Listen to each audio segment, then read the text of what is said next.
For most of the 20th century, three companies decided what the world drove: General Motors, Ford, Chrysler. Detroit's Big Three did not compete with the world. They were the world. American cars were not just products. They were a statement of dominance, steel-forged proof that the United States could build anything, sell it anywhere, and leave no room for challengers. Then came the unravelling. General Motors posted a 55% collapse in net income in 2025, bleeding $3.3 billion in a single year, most of it swallowed by write-offs on electric vehicle bets that never paid off. The US government spent $80 billion to keep the Big Three breathing in 2008. The city of Detroit itself declared the largest municipal bankruptcy in American history, its population crashing 25% in a single decade to its lowest level in a century. How does an empire that size destroy itself?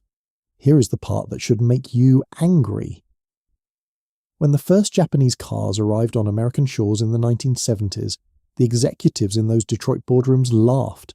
Publicly, on record. They called them toys. They saw no threat. They were wrong, and they never recovered. I have spent 26 years running businesses. What I am about to show you is not the story the financial media tells. It is the story they do not slow down long enough to see. To understand how Detroit fell, you first have to understand how completely it ruled. After World War II, the American economy was the only major industrial economy left standing. Europe was rubble. Japan was rebuilding from the ashes. The United States had factories, workers, capital, and a consumer class hungry to spend. And at the centre of all of it was Detroit. By the 1940s, the Detroit Three controlled 90% of the US automobile market. Not 60%, not 70%. 9 out of every 10 cars sold in America wore a badge made in Michigan.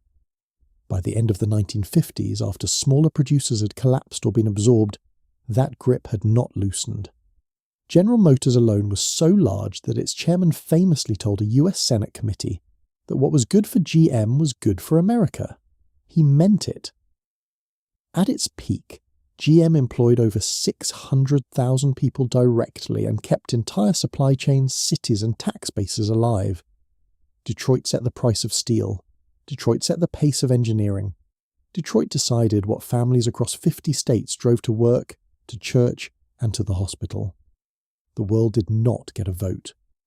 This was not just commercial dominance, it was cultural dominance. The American car was freedom. It was prosperity made visible. When a family in Iowa bought a Chevrolet, they were buying into a story about who America was and where it was going. Detroit wrote that story for 30 years without a single serious challenger. That monopoly created something far more dangerous than arrogance. It created certainty. And certainty, in business, is where rot begins. In October 1973, the Arab members of OPEC cut off oil exports to the United States. Within weeks, petrol prices quadrupled. Queues stretched around city blocks. Rationing began. The American consumer, almost overnight, had a single question for their next car purchase. How far does it go on a tank? Detroit had no good answer. Their entire product line was built around size, power, and prestige. The mainstream products were large, V8-powered, rear-wheel drive sedans and station wagons. The Detroit marketing and engineering machinery simply did not comprehend the appeal of smaller, more efficient alternatives. Toyota and Honda had an answer. Reliable, cheap, fuel-efficient, and increasingly well-built. Japanese automakers filled the gap with smaller vehicles that appealed directly to the cost-conscious American consumer suddenly afraid of their fuel bill. The response from Detroit boardrooms was not urgent. It was a mockery. Executives described Japanese imports as tinny, small, unserious. Cars for people who could not afford real cars. Detroit perceived the early Japanese imports as shoddy, rattling vehicles designed for low-speed roads, not American highways. They were partially right at first, but they stopped watching. They should have kept watching. For nearly 30 years after that moment, the Big Three's market share fell in almost every single year, dropping from 77% in 1980 to 45% in 2009, not because of trade policy, not because of unions, because the product stopped being good enough and the people in charge refuse to believe it. If you have found value in this story so far, subscribe. The next chapter explains the strategic choice that sealed Detroit's fate, and it is not the choice you're expecting. By the 1990s, Detroit had quietly stopped trying to win the car market. The sedan was dying on their watch and they knew it. Rather than fix it, they found something far more profitable to sell instead. Trucks, SUVs, the Ford F-Series, the Chevy Suburban, the Dodge Ram. These were not just popular vehicles, they were financial weapons. Profit margins on a full-size pickup truck ran between $10,000 and $15,000 per vehicle, at a time when a mid-size sedan might return a few $100s after costs. By the mid-2020s, full-size trucks and SUVs still accounted for over 40% of GM's total US sales, remaining the primary engine of cash generation. The addiction made sense on a spreadsheet. It made no sense as a survival strategy. Because the moment Detroit abandoned the passenger car, it handed the entire segment to Toyota, Honda, Hyundai, and later Volkswagen. Those companies spent decades mastering reliability, fuel efficiency, and quality in the very vehicles Detroit had walked away from. They built brand loyalty across a generation of drivers. Then they used the profits from those sedans to fund research, new platforms, and eventually their own trucks and SUVs. Detroit had traded long-term relevance for short-term margin. The truck market felt safe because American consumers genuinely loved those vehicles. But that safety was a trap. It made the big three entirely dependent on one product category and one geography. Any disruption to American consumer tastes, to fuel prices, to trade policy, or to technology would leave them with nothing to fall back on. The disruption was already coming. Ask anyone who bought an American car in the 1980s or 1990s what they remember, and a pattern emerges. Rattles by year 3, rust before year 5. Recalls that arrived by post, months after the problem had already stranded someone on a highway. This was not accidental. It was the output of a management philosophy that valued quarterly numbers over engineering integrity. Detroit's approach to suppliers stood in stark contrast to Honda and Toyota, which treated suppliers as long-term partners. Detroit treated them as interchangeable vendors to be squeezed on price. The result was parts built to a cost floor, not a quality standard. Consumer surveys in the 1980s and 1990s repeatedly ranked the big three behind Japanese and European competitors on reliability, customer satisfaction, and perceived value. By the 1980s and 1990s, the big three were struggling with bureaucratic management structures, outdated platforms, quality control issues, and a slow adaptation to changing market trends. The more serious damage was generational. A family that bought a Chevy in 1988 and spent the next decade dealing with repair bills did not buy another Chevy. They bought a Camry. Then their children bought a Camry. Then their grandchildren never considered anything else. Brand loyalty takes decades to build and can be destroyed in a single ownership experience. Detroit burned through that loyalty as if it were inexhaustible. By the time quality improvement programs arrived in earnest in the 2000s, the perception was already fixed in the minds of tens of millions of buyers. You can fix a car. You cannot easily fix what people believe about a car. In 2009, the United States government did something it had never done before. It rescued private corporations from their own management decisions using public money. Congress approved a bailout package for Detroit's big three, with GM shares already down nearly 90% in the previous year. The total cost to American taxpayers across the full rescue operation reached $80 billion. The narrative sold to the public was a transformation. The old Detroit was gone. A leaner, smarter, more competitive industry had risen from the wreckage. The executives flew to Washington and promised Congress they understood the gravity of what had happened. They did not change. Within a few years of emerging from bankruptcy, the behaviour resumed. Executive compensation climbed back toward pre-crisis levels. Share buyback programs restarted. The underlying management culture, the one that had dismissed Japanese quality for 30 years, remained largely in place. The government rescue had saved the institutions without transforming the people running them, or the incentives driving their decisions. The bailout did not fix Detroit. It preserved it. and preservation without transformation is just a slower version of the same collapse. This is the twist the financial press never fully reckoned with. The story of 2009 was not a comeback, it was a reprieve.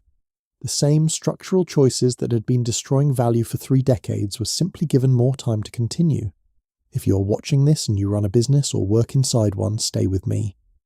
Because what comes next is the chapter that explains exactly how the disease operates inside every large organisation that has ever lost its way. Here is a question worth sitting with. If you were running a business losing ground to competitors year after year, what would you do with surplus cash? Most people would say, invest it. Build better products, hire engineers, fund research, solve the problem. Detroit did something different. Through the 2000s, as the Big Three rebuilt their balance sheets on the back of truck profits and low interest rates, a significant portion of that cash went to buying back their own shares. Share buybacks inflate the stock price by reducing the number of shares in circulation. They reward existing shareholders and boost executive compensation packages tied to the share price. They do nothing for the product, the factory, or the customer. GM's share buyback programs were aggressive enough that by the time of its February 2025 earnings report, the company had reduced its outstanding shares to below 1 billion, down from a peak that was 600 million higher. Meanwhile, Ford stood to lose an estimated $5.5 billion on its EV division in 2024 alone, a figure that reflected years of underinvestment in the technology that was about to reshape the entire industry. The money that could have funded electric vehicle platforms, battery research, and software engineering was instead used to make the stock look healthy. The executives collecting bonuses tied to that stock price had every incentive to keep doing it. The shareholders collecting dividends had every incentive to let them. The people who paid the price were the engineers who never got the budget, the workers whose plants closed, and the consumers who eventually stopped buying. This is how monopolies eat themselves. Not through malice, through incentives that reward the present at the direct expense of the future. In 2006, a small startup called Tesla Motors was trying to build a sports car in California. General Motors had a market capitalization of over $50 billion. Ford had been selling cars for over a century. The idea that a software company with no automotive history could threaten either of them was treated in Detroit as something between amusing and absurd. Elon Musk later recalled pitching the concept of electric vehicles to Detroit executives who nodded politely and changed the subject. Detroit had actually built an electric car before. The GM EV1 in the 1990s was leased to customers in California, received genuinely enthusiastic reviews, and was then cancelled and physically destroyed. The official reason was a lack of commercial viability. The real reason, as later documented in detail, was that electric cars threatened the entire profitable infrastructure built around internal combustion. Parts, servicing, dealership repair revenue, and the supplier relationships that Detroit had spent decades constructing. They killed the future to protect the present. By 2025, BYD had surpassed Tesla as the world's largest electric vehicle manufacturer, selling 2.25 million vehicles globally, compared to Tesla's 1.64 million. Tesla itself had gone from a startup nobody in Detroit took seriously to a company whose market capitalization at its peak exceeded the combined value of GM, Ford, and Stellantis. GM's total EV-related charges for 2025 alone reached $7.9 billion, a figure that represents the cost of trying to catch up to a technology revolution they had a 20-year head start on and chose to ignore. The factories going quiet is not a metaphor. It is a fact appearing in earnings reports and union negotiations across the American Midwest right now. GM took a $1.6 billion charge in 2025 for retooling its Orion assembly plant, a facility originally converted to EV production that has now been redirected back to building internal combustion vehicles because the EV market did not materialize fast enough to justify the cost. Ford cancelled its 3-row electric SUV. Ford delayed roughly $12 billion in EV spending and pivoted its Canadian plant back to gasoline-powered heavy-duty trucks. These are not strategic pivots, they are retreats. University of Michigan economists predicted in early 2025 that the Detroit Three's combined US market share would fall to a record low of 32.7% by 2026, following decades of declining sales, from 90% in the 1950s to 32.7% in 2026. That is not a market share loss. That is a civilizational reversal. The global ambitions are gone too. GM's operations in China, once a reliable profit engine, have been hemorrhaging. GM's Chinese joint venture posted consecutive quarterly losses through 2024, representing a near 20-year low in performance from a market the company had counted on for growth. Stellantis, which owns Chrysler, Jeep and Dodge, has been forced into a sweeping cost-cutting and restructuring program. The brands that once defined American automotive identity are now fighting for survival in their home market. The kings of the road are building walls around the last profitable piece of territory they have left. The question is whether those walls hold. Detroit's story is not really a story about cars. It is a story about what happens when an organization becomes so dominant that it stops believing it can fail. General Motors, at its peak, was not just large. It was considered a permanent institution. Governments consulted it. Economists modelled around it. Communities built their entire existence on the assumption of its permanence. And when it fell, it took those communities with it. Detroit's population plummeted from nearly 2 million residents at its peak to around 700,000, with unemployment exceeding 16%, in a city that had once represented the highest standard of industrial living in the world. The warning here is not narrow. It applies to every company currently sitting on a dominant market position, convinced by its own size that disruption is something that happens to other people. It applies to the technology platforms that control search, social media and cloud infrastructure today. It applies to pharmaceutical companies sitting on blockbuster drugs. It applies to any organization that starts making decisions based on protecting what it has rather than building what comes next. Monopolies do not fall because the world attacks them. They fall because they stop adapting, and the world moves on without them. Detroit had 30 years of warnings and chose comfort over urgency every single time. The Detroit 3 are projected to hold just 32.7% of their own home market by 2026.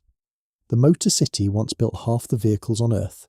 Today, it is a case study in how the most powerful companies in history can become cautionary tales within a single generation. No company is too big to fail. Detroit proved it. The only question worth asking for any leader watching this is which warning signs you are currently ignoring. If this story changed how you think about corporate power and decline, share it with someone who needs to hear it. And if you want to go deeper into the mechanics of how monopolies collapse and what they leave behind, subscribe. There is much more to come.